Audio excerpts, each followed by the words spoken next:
Dear students, आज हम class 9th में चैप्टर सर्कल जो हमारी एनसीईआरटी का टेंथ चैप्टर है उसमें हम आज एग्जाम्पल नंबर 4 करने जा रहे हैं।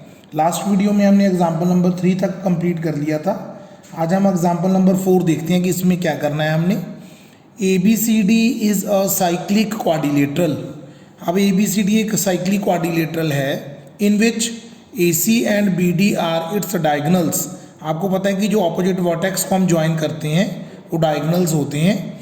इफ़ DBC, ये बड़ा एंगल DBC 55 डिग्री है, BAC 45 डिग्री है, और आपने ये कंप्लीट एंगल फाइंड करना है BCD एंगल कितना होगा, हमने ये फाइंड करना है। तो इसका हम सोल्यूशन अभी स्टार्ट कर रहे हैं। Very easy and important question. देखो बेटा, सबसे पहले हम DC आर्क को देखते हैं। जो DC आर्क है वो दो एंगल्स बना रही है। कौन कौन से? DBC, DAC। कैसे एंगल्स देखने होते हैं हमने? जैसे DC आर्क है तो इसके दोनों कॉर्नर से हमने देखना है कि कौन कौन सी लाइंस जा रही हैं। D से DA, CA, तो ये एंगल बन गया DAC, और ये बन गया DBC। तो आप यहाँ पे लिख दो angle DAC is equal to angle DBC। इसका रीजन आप लिखोगे angles in same segment. Angles in same segment क्या होते हैं? इक्वल होते हैं। तो इसलिए हमने सीधा लिख दिया कि ये एंगल्स इन सेम सेगमेंट हैं। तो जो DAC एंगल है आपका DAC, वो आपका एंगल आ गया 45 डिग्री आ गया। ओके, सॉरी मैंने गलत लिख दिया, दैट इज नॉट 45, 55, सॉरी। ये आपका एंगल आ गया 55 डिग्री। ओके, नाउ जो आपका DAB टोटल एंगल बन गया। नाउ एंगल DAB वो कितना हो गया? 45 डिग्री प्लस 55 डिग्री, वो आपका टोटल एंगल आ गया 100 डिग्री। कितना आ गया? वो टोटल एंगल आपका 100 डिग्री का एंगल आ गया। ओके, क्योंकि ये एंगल आपका अभी कितना आ गया? 55 और ये 45, तो ये टोटल आपका बन गया 100। नाउ अब आपको पता है कि साइक्लिक क्वाड्रिलेटरल के जो ऑपोजिट एंगल्स होते हैं उनका सम 180 होता है। तो एंगल A और एंगल C का जो सम है वो कितना होगा? 180 होगा। नाउ तो एंगल A को हम लिखते हैं DAB, angle DAB plus angle DCB is equal to 180। अब यहाँ पे लिख दो opposite angles of cyclic quadrilateral, कि जो साइक्लिक क्वाड्रिलेटरल होती है उसके ऑपोजिट एंगल्स का सम 180 होता है। सो यहाँ पे हम आगे वैल्यू पुट कर देंगे। DAB की वैल्यू कितनी है? 100 प्लस DCB हमने फाइंड करना है इज इक्वल टू 180। तो आप 100 को दूसरी साइड पे ले जाओ, तो यहाँ से आपका DCB आ गया 80 degree. So that is the complete solution of example number 4। हाँ जी बेटा, अब हम एग्जाम्पल नंबर 5 स्टार्ट कर रहे हैं। एग्जाम्पल नंबर 5 को आप ध्यान से देखो। 2 circles intersect at 2 points. 2 circles हैं, वो 2 पॉइंट्स पे एक दूसरे को इंटरसेक्ट कर रहे हैं। AD and AC are diameters. जो AD हैं और AC हैं वो इसका डायमीटर कौन सा हो गया? AD, और दूसरे सर्कल का डायमीटर कौन सा हो गया? AC। ये दोनों के डायमीटर्स होगी। प्रूव दैट, हमने ये प्रूव करना है कि जो B है वो DC के ऊपर ही लाई करेगा, और we can say DBC are collinear points. ये कोलिनियर हैं। सबसे पहले हम सॉल्यूशन लिखते हैं। सॉल्यूशन के अंदर ही हम कंस्ट्रक्शन कर देंगे ज्वाइन A टू B, कि आप A को B के साथ ज्वाइन कर दो। ये हमने ज्वाइनिंग कर दी। ओके, अब हम देखते हैं बेटा ABD एंगल कितना होगा। नाउ एंगल ABD ये 90 डिग्री का होगा। ये देखो ध्यान से, ये वाला एंगल 90 होगा। ये 90 क्यों आया? सबसे पहले सोचने वाली बात ये है क्योंकि AD डायमीटर है। देखो, डायमीटर कभी भी सेमी सर्कल में जो एंगल बनाता है वो हमेशा 90 डिग्री का होता है। तो यहाँ पे हम लिखेंगे angle in semi circle. Semi circle में जो एंगल बनता है वो हमेशा डायमीटर से बनता है, तो वो हमेशा 90 डिग्री का होता है। एंड ऐसे ही ए बी सी, जो एंगल ए बी सी है बेटा वो भी 90 का होगा। इसको ए सी डायमीटर बना रहा है, ए बी सी एंगल को कौन बना रहा है, ए सी डायमीटर बना रहा है। तो इसका भी रीज़न आएगा एंगल इन सेमी सर्कल, कि ये सेमी सर्कल का एंगल है। अब हम क्या करें, अब हम इसको इक्वेशन नंबर 1 मान लेते हैं, इसको हम इक्वेशन नंबर 2 मान लेते हैं।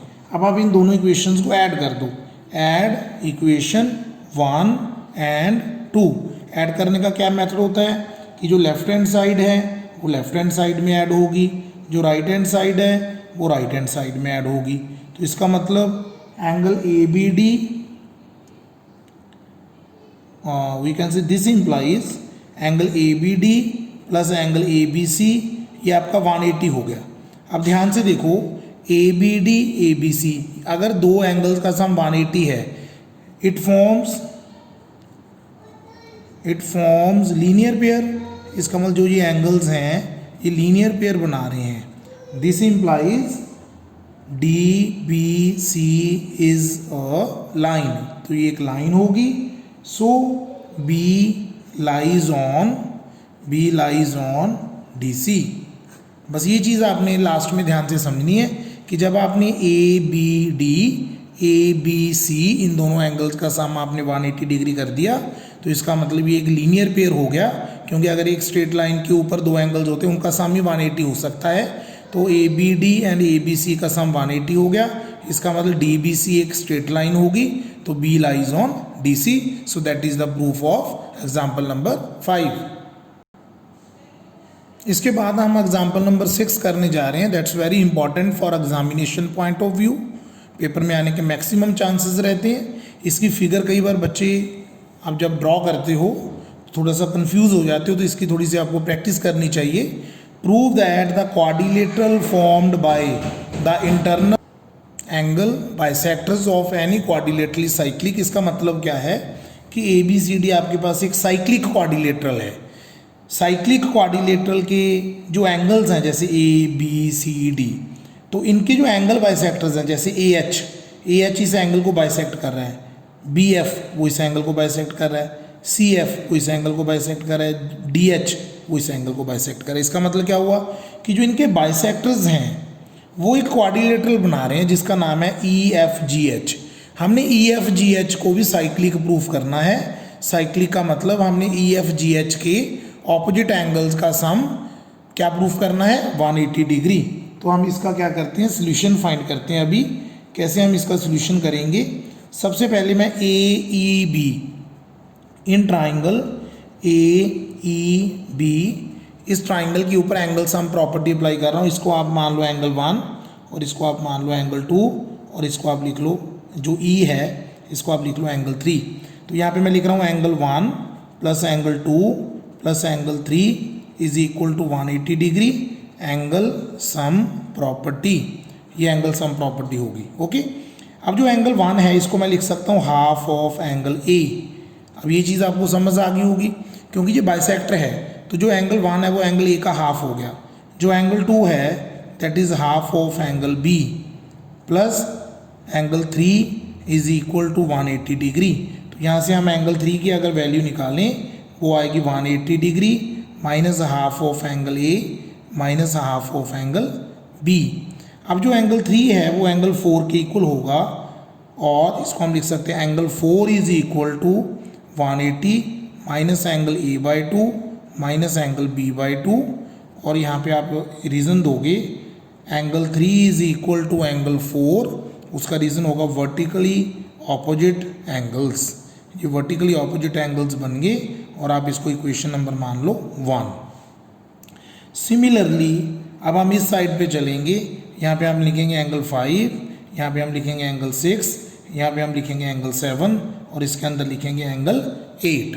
इस चीज़ को आपने थोड़ा सा ध्यान समझना है। एंगल 5, एंगल 6, एंगल 7 जो बाहर वाला है, एंगल 8 जो इस क्वाड्रिलेटरल के अंदर वाला है।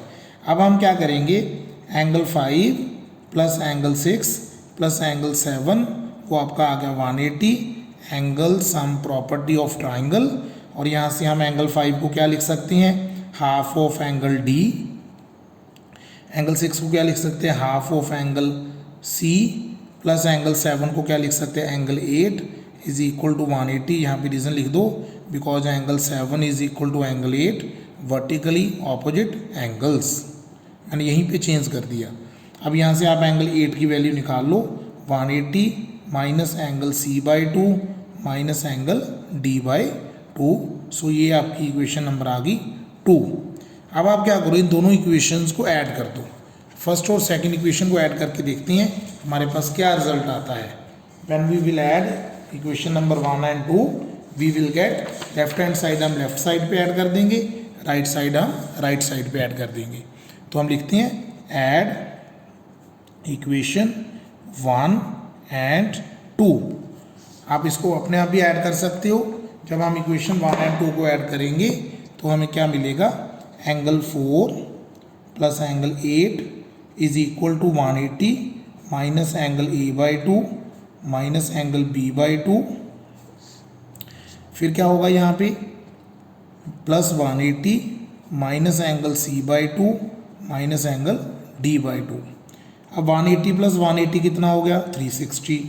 माइनस कॉमन निकाल लो, 1/2 भी कॉमन निकाल लो, अंदर क्या रह गया, angle A plus angle B plus angle C plus angle D।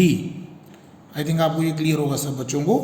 उसके बाद क्या हो गया, 360 डिग्री माइनस हाफ। अब चारों एंगल्स का sum, angle A, angle B, angle C, angle D, इन चारों एंगल्स का सम कितना होता है, 360 डिग्री। यहाँ पे आपको रीज़न देना होगा, angle sum property of quadrilateral. Quadrilateral के चारों एंगल्स का सम कितना होता है, 360 डिग्री होता है। तो अगर आप इसकी कटिंग करोगे तो यहाँ पे आ गया 180, तो 360 माइनस 180 180, इसका मतलब एंगल 4 प्लस एंगल 8 आपका 180 आ गया। अगर एंगल 4 एंड एंगल 8 180 आ गया, सो आपने एक थ्योरम पढ़ी थी 10.12 जो आपकी NCERT में है। सो आप क्या लिख सकते हो, EFGH इज साइक्लिक, वो एक साइक्लिक क्वाड्रिलेटरल बन गई। यहाँ पे आपको रीजन लिखना होगा, if sum of a pair of opposite angles of quadrilateral is 180 degree, the quadrilateral is cyclic, मैं इसका रेफरेंस भी यहाँ पे लिख देता हूँ आपके सामने। आपके NCERT बुक में ये एग्जाम्पल नंबर 10.12 है। आप वहाँ से भी देख सकते हो इसको, कि अगर किसी क्वाड्रिलेटरल में जैसे 4 एंड 8 ये रही दो एंगल्स अंदर वाले, आपने इनका सम अगर 180 कर दिया तो ये क्वाड्रिलेटरल क्या बन गई, साइक्लिक क्वाड्रिलेटरल बन गई। सो आज हमने इस लेक्चर में एग्जाम्पल नंबर 4, 5 एंड 6 का प्रूफ कंप्लीट किया। Okay, thank you.